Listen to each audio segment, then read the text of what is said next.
E aí pessoal, tudo bem com vocês? Vamos continuar aqui com nossa API. Nesse vídeo nós vamos colocar um ORM nela. Esse ORM vai ser importante para a gente porque ele vai criar uma abstração para a gente não precisar ficar digitando o código SQL na nossa API e vai integrar com alguns bancos de dados que nós temos disponíveis. Para fazer isso, nós vamos utilizar essa biblioteca aqui, chamada ORMAR. Ele é um ORM para em Python, ele vai utilizar o Alchemy como base. Eu escolhi ele porque para utilizar com Fast API, caso nós utilizássemos o Alchemy direto, a gente teria que criar dois modelos. Esse aqui ele vai fazer uma abstração para a gente vai precisar criar só um modelo. Nesse caso, esse ORM ele vai ser compatível ao modelo com o Pydantic, então a gente não precisa criar dois modelos, tá? A documentação dele a gente encontra aqui, né? Eu vou deixar tanto o link da documentação como o dele aqui na descrição. E vocês conseguem achar a documentação aqui. E aqui ele vai descrever tudo, como a gente vai fazer a instalação, como a gente vai utilizar ele. Então, fazendo a instalação. Primeiro, para instalar ele, a gente pode utilizar ele para alguns bancos de dados específicos aqui, ó, como Postgre, MySQL e SQLite, e tem esse outro, os dois aqui. Vamos utilizar por enquanto o SQLite para facilitar a nossa vida, ele é mais tranquilo. A gente não precisa instalar mais nada para utilizar ele. E a gente faz a instalação da seguinte forma. Vamos copiar isso aqui, tá? Pip install ORMAR SQLite. Primeiro vamos entrar no nosso ambiente virtual que nós estamos utilizando, né? Source. No meu caso aqui no Linux é Source, no Windows tem outros comandos lá que já foram vistos antes. Podem utilizar, dependendo do SO que vocês estão utilizando. Source env bin activate. Agora eu estou dentro do meu ambiente. Eu vou instalar esse cara aqui, tá? Pip install ORMAR SQLite. Eu vou limpar aqui a minha tela. E vamos fazer um negócio que pode ser interessante para a gente. A gente já está começando a ficar com uma quantidade razoável de dependências aqui. E pode ser que, caso eu vá instalar de novo esse ambiente virtual em outro computador, outro lugar, eu tenho que me lembrar de qual dependência eu precisava, em quais versões. Para diminuir isso de uma forma bem simples, tá? A gente poderia utilizar um gestor de dependência aqui, mas fazendo da forma mais simples possível, a gente pode utilizar o seguinte, a gente pode utilizar um comando chamado freeze do pip e guardar essas versões em um arquivo txt. Quando a gente precisar, a gente simplesmente manda instalar a partir daquele arquivo. Então vamos lá, como é que a gente faz isso? Eu vou utilizar o comando pip, no meu caso é pip no 3, independente se for no Windows, normalmente é só pip, e a gente vai usar o comando freeze. Ele vai imprimir todas as versões dos pacotes que estão sendo utilizados nesse ambiente. Tá vendo? A gente vai ver aqui o Vicorne, o Fast API vai estar por aqui também. Então a gente tem todos o que a gente acabou de instalar aqui, o ORMAR está aqui e vai estar tudo aqui. Beleza, eu imprimi no terminal. Como é que eu faço para imprimir isso no arquivo? A gente vai botar um símbolo de maior aqui e botar o nome de um arquivo. Vou colocar requirements.txt, ele vai imprimir isso aqui. Vamos ver que tem aqui, ó. Eu criei um arquivo txt com as dependências do meu projeto. Se eu precisar instalar de novo todas essas dependências aqui, eu vou fazer o seguinte, eu vou fazer pip3 no meu caso, vocês podem ser só pip, -r requirements.txt, pip3 install, tá? -r requirements.txt. Aqui ele verificou que já estava tudo instalado, já estava. Mas caso a gente guarda esse arquivo de dependência, caso você precise instalar em outro computador ou por algum motivo apagou o env para economizar espaço, que é um pouco grandinho, alguma coisa, você reinstala utilizando isso aqui, tá? Então vamos continuar aqui. O que eu preciso fazer? A primeira coisa que eu vou fazer vai ser editar o meu modelo para que ele aceite o ORM. Mas antes de fazer isso, eu vou criar um arquivo de dependências, tá? Para a gente poder centralizar essa configuração desse ORM. Aqui vou criar por enquanto nessa pasta raiz aqui, ó, um arquivo chamado config.py, onde eu vou armazenar todas as minhas dependências, tá? E eu vou começar importando o databases, importando também o SQL Alchemy e importando caso eu vou importar o OS também, tá? Eu vou utilizar algumas variáveis de ambiente para a gente facilitar a alteração de configurações. Então vamos lá. A primeira coisa que eu vou fazer é criar um base URL, que vai ser onde vai ficar armazenado as configurações de conexão com o meu banco de dados. Só para generalizar aqui, ó, eu vou fazer o seguinte. Esse getinv, a gente tem a opção de criar variáveis de ambientes, pode ser criadas no banco, no sistema operacional, e a aplicação pode pegar isso. Isso facilita a gente configurar. Somente se a gente estiver utilizando containers, por exemplo, isso que dentro de um container a gente pode setar essas variáveis de ambiente externamente e a aplicação vai pegar essa configuração. Eu vou criar outra vez uma variável de ambiente com esse nome, tá? Ele vai procurar se existe. E caso não existe, eu vou criar uma configuração padrão, que vai ser SQLite,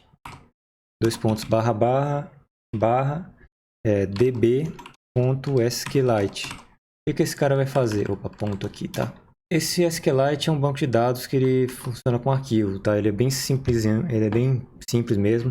Ele vai criar um arquivo db.sqlite e, no caso, toda vez que ele for mexer com o banco, ele vai ler desse arquivo. Quando ele for fazer alguma operação de escrita, ele pega esse arquivo, escreve e devolve lá para o arquivo, grava de novo no arquivo. Então é um banco de dados mais simples. Depois a gente pode alterar aqui para MySQL ou Postgres, dependendo do que a gente quiser, de onde a gente vai utilizar. E outra coisa, eu já estou preparando meu ambiente aqui para ele funcionar com teste automatizado, tá? Eu vou criar uma variável de teste aqui, teste database, que vai ser o seguinte: eu quero saber se esse banco de dados está no ambiente de teste. Quando for rodar teste, eu vou setar esse teste database como verdadeiro, tá? Ele vai fazer com que o banco de dados ele não salve os dados diretamente. Então, em cada teste, ele vai testar com o banco de dados limpo, tá? A gente vai ver isso aqui depois, mas por enquanto vamos só colocar isso aqui, tá? Get, env, vamos manter o nome, tá? E por padrão isso aqui vai ser falso. E para ver se isso aqui é verdadeiro ou falso, eu vou fazer o seguinte: se esse cara aqui tiver como true, vamos botar uma coisa mais genérica, yes, ou qualquer coisa nesse sentido, ele vai retornar isso aqui como verdadeiro. O banco de dados é de teste. Vamos terminar isso aqui, ó, database. Vamos criar um database, tá? Vamos dizer que esse aqui, meu banco de dados, vai ser igual a databases.database. Aqui a gente vai colocar a link de conexão. E eu vou criar esse force rollback ser igual ao seu banco de dados, um banco de dados de teste. Esse force rollback ele não vai gravar os dados que estão sendo gravados pela API, né? Quando ela tentar gravar alguma coisa no banco, eles não vão gravar no arquivo de verdade. Então, esse arquivo não vai ser alterado. Isso aqui para o teste, quando a gente for fazer teste automatizado, vai ser interessante. E ele também precisa, o ORM vai precisar também, quando ele for criar o modelo dele, ele vai precisar de um metadata. Certo? E a gente vai colocar esse cara aqui como sqlalchemy.metadata. Por enquanto vai ser isso aqui nesse arquivo de configuração. Vamos criar o nosso modelo lá. Vai ser meu papel, vai estar lá dentro do nosso módulo papel. Eu vou pegar essa base desse nome e eu vou mudar ele, tá? Não vai ser mais o modelo do Pydent. Vou até apagar aqui o import. A gente vai utilizar o import formar. E eu vou importar também da minha configuração que eu fiz, tá? Config. Eu vou importar o database e eu vou importar o metadata. E vamos começar a alterar o nosso modelo. Isso aqui vai ser bem tranquilo, é rápido, tá? A modificação, ele vai precisar herdar de formar.model. E aqui a gente vai fazer a definição, mas antes de fazer essa definição, a gente tem que criar uma coisa que é um pouco diferente. Eu acho que no Django também é feito dessa forma, em alguns outros frameworks, mas isso é uma coisa diferente que a gente não tinha feito ainda, tá? Ele vai criar uma classe dentro de outra, um pouco estranho isso, mas é assim. E ele vai criar o metadata, é igual a metadata, e ele vai precisar do database, é igual a database que eu importei lá. Ele vai precisar dessas duas coisas para criar esse modelo e ele se conectar com o banco, tá? E também tem outra coisa que eu vou mudar. Isso aqui não é obrigatório, tá? Table name. Mas no caso, se você não colocar isso aqui, ele vai pegar o nome da sua classe, no caso papel, colocar um S na frente e o nome da sua tabela vai ser papels. Só que como a gente normalmente coloca no plural, né? O nome no modelo no plural, tudo minúsculo como nome da tabela. Isso aqui ele não está pluralizando português direito. Caso bata direito, só botar um S no final, você não precisa botar o table name, tá? Mas vamos botar aqui papéis. E aqui eu não vou precisar mexer em muita coisa, tá? Eu vou continuar aqui com ID inteiro. Só que aqui, ao invés de ser só isso, eu vou precisar importar pegar informações do Omar lá. Omar.integer, para eu dizer o que é isso aqui né? Que tipo ele é. E esse aqui vai ser o meu ID. ID, normalmente é uma chave principal, tá? Uma primary key. Vamos ver se ele autocompleta aqui pra gente. Não tá autocompletando, mas é esse aqui mesmo. Eu vou dizer que isso aqui é primary key, tá? E vou dizer que tá verdadeiro. Isso aqui vai fazer com que o meu ID no banco ele seja atribuído e seja auto-incrementado. Então, o primeiro objeto que eu colocar lá dentro vai ser o ID 1. Ele vai criar. Posso colocar o ID como vazio, sem valor nenhum, ou 0. Quando eu mandar criar, ele vai atribuir um ID para esse cara. Isso vai ser sequencial. O segundo que eu mandar vai colocar o 2. O terceiro vai ser o ID 3. Assim por diante. Ele vai criar automaticamente isso para mim. Agora vamos lá. O nome... A gente vai ter que fazer isso também, tá? Isso aqui tá na documentação, caso precisem aqui, ó. Ele fala como criar os modelos, como definir, como criar os campos, parâmetros, tudo isso aqui tá bem descritinho aqui, tá? Mas vamos fazer uma forma simples aqui, só pra gente testar rapidinho se ele tá funcionando. Então vamos lá, isso aqui vai ser um string, e a única coisa que eu vou colocar aqui vai ser o tamanho máximo dele, max size, max length, tá? Vai ser igual a 100, por exemplo. Isso aqui a gente pode colocar o tamanho que a gente acha que não vai passar. Isso aqui, como é o nome da empresa, isso aqui pode ser um pouco maior. Aqui eu vou colocar, isso aqui vai ser a sigla de um papel lá da Bovespa, é um tamanho pequeno, eu poderia colocar um tamanho máximo de 10 só. E o CNPJ, ele tem um tamanho fixo lá, vamos dar uma margem aqui de erro por enquanto, vamos colocar que esse tamanho aqui pode ser 20. Vai passar um pouco, se eu não me engano, acho que CNPJ são 14 valores.